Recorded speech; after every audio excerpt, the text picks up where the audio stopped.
Something's been happening to you lately. You can't quite name it, but you feel it everywhere. Your favorite songs sound like static now. Conversations that used to fill you drain you instead. Even the goals you were chasing just months ago feel like they belong to someone else. Someone you're not sure you know anymore. You scroll through your phone looking for something to make you feel alive, and nothing lands. Nothing sticks. It's like you're watching your own life from behind glass, present but not really here. And the worst part? You can't figure out what's wrong because logically, nothing's changed. Your life looks the same from the outside, but inside it feels hollow, like someone turned down the volume on everything that used to matter. You're sitting here wondering if this is it. If this flatness, this numbness, this complete lack of interest in everything, if that's just who you are now.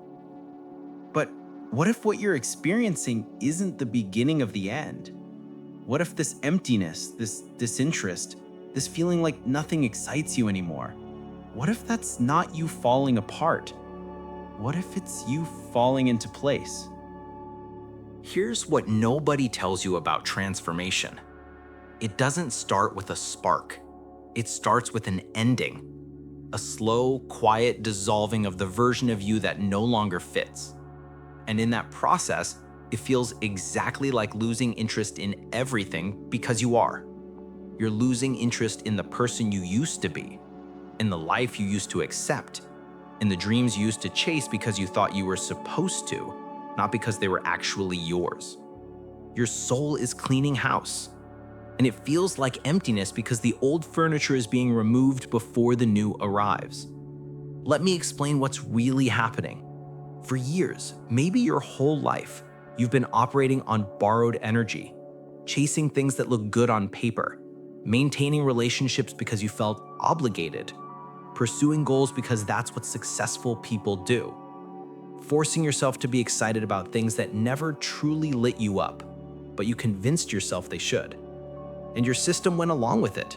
Your mind, your body, your energy, they all cooperated because that's what they do. They adapt. But here's the thing about borrowed energy. Eventually, it runs out. Eventually, your true self says, enough. I'm done pretending. I'm done performing. I'm done carrying things that aren't mine. And when that happens, when your true self finally speaks up, it doesn't announce itself with clarity. It announces itself with disinterest, with detachment, with a profound, unsettling emptiness that makes you question everything. And that's where you are right now, standing in the gap between who you've been and who you're becoming. And it's terrifying because the old you is fading, but the new you hasn't fully formed yet. You're in the void. The in-between, the space where nothing makes sense because you're not supposed to make sense yet. You're supposed to be formless, undefined, open. Every part of your conditioned mind is panicking because we're taught that we always need to know who we are, what we want, where we're going. But this phase requires you to not know, to sit in the uncertainty, to let the emptiness be empty without rushing to fill it with the wrong things to just feel something again. Because if you do that, if you panic and grab onto the first thing that gives you a hit of dopamine or validation or distraction, you'll end up right back where you started, chasing borrowed dreams with borrowed energy until you burn out again. So what do you do when nothing feels right and everything feels pointless? You stop fighting it.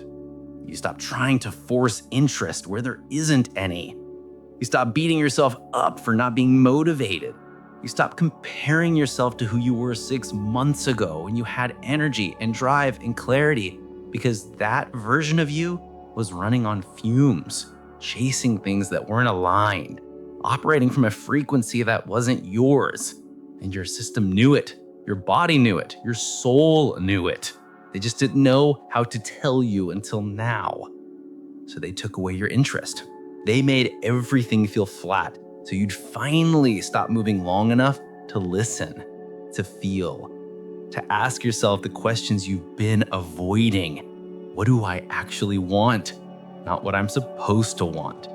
What actually lights me up? Not what looks impressive. Who do I actually want to become? Not who I've been trying to be to keep everyone comfortable.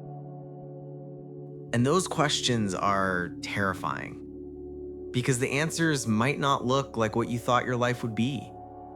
They might not fit the timeline you set for yourself. They might not make sense to the people around you, but they'll be real. And real is the only thing your soul is interested in anymore.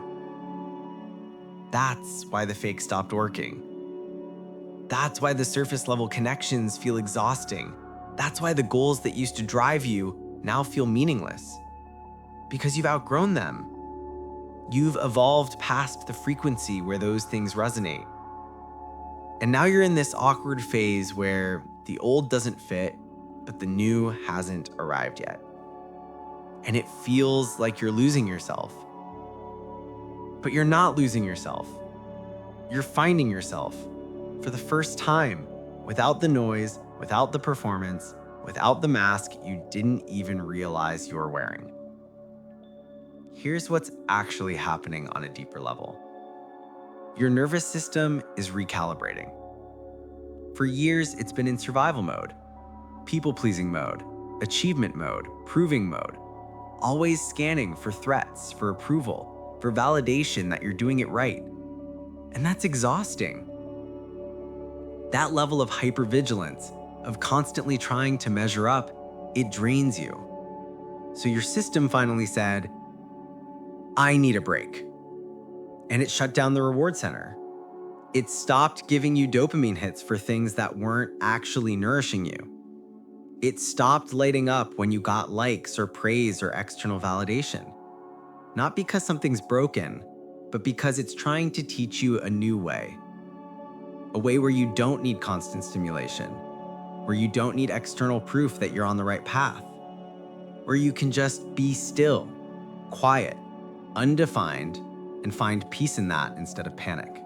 And this is where most people get stuck. They interpret this phase as depression, as something wrong with them, as proof they're broken or failing or falling behind. So they do everything they can to snap out of it. They force routines, they consume motivation, they try to reignite passion through sheer willpower.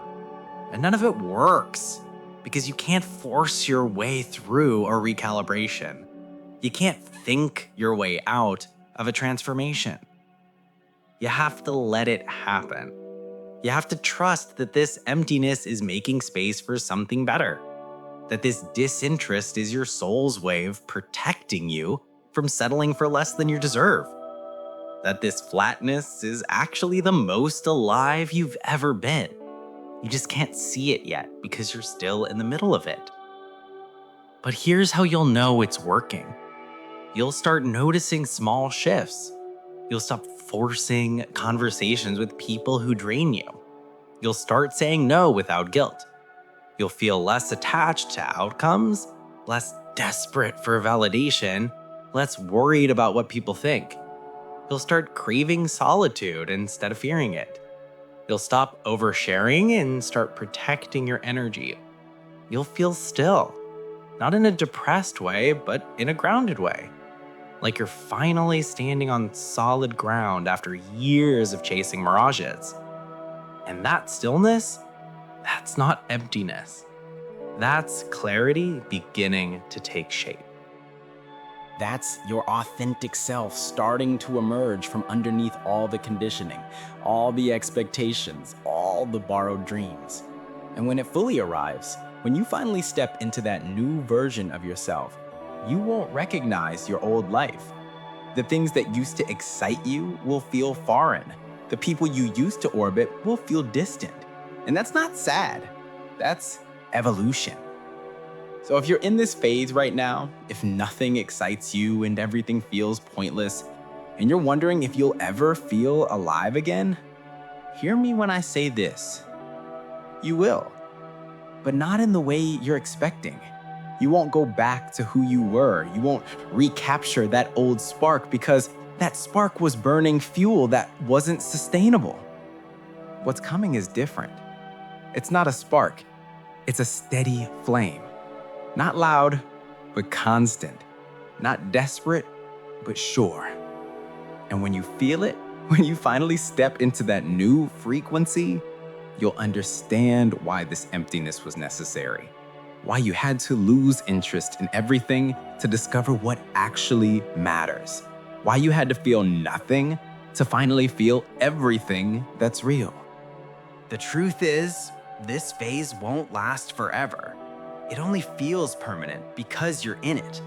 But one day, sooner than you think, you'll wake up and something will feel different. Not everything, just something. A conversation will land differently. An idea will spark curiosity. A possibility will open that wasn't there before. And you won't feel that desperate, frantic energy you used to call motivation.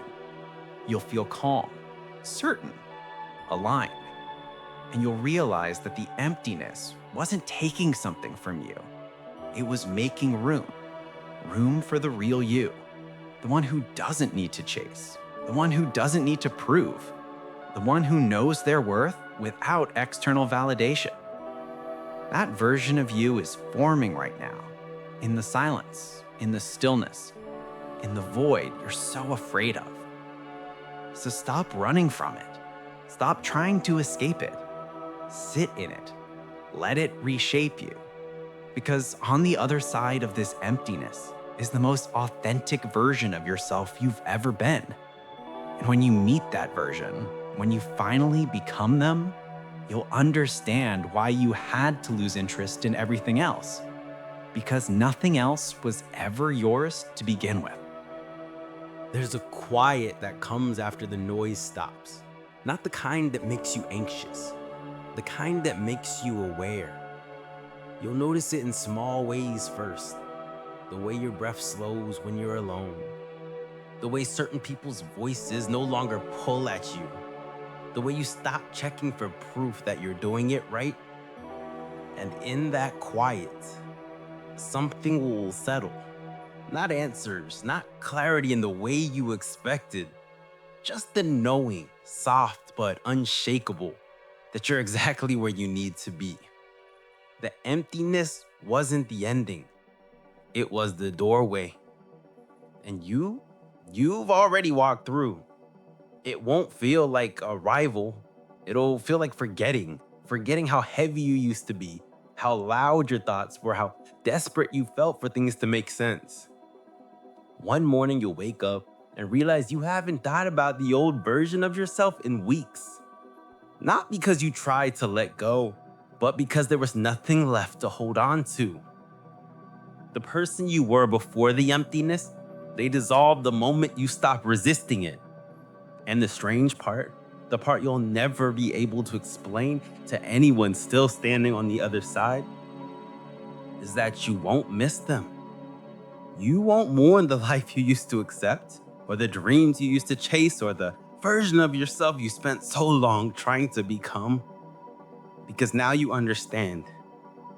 None of it was ever meant to stay.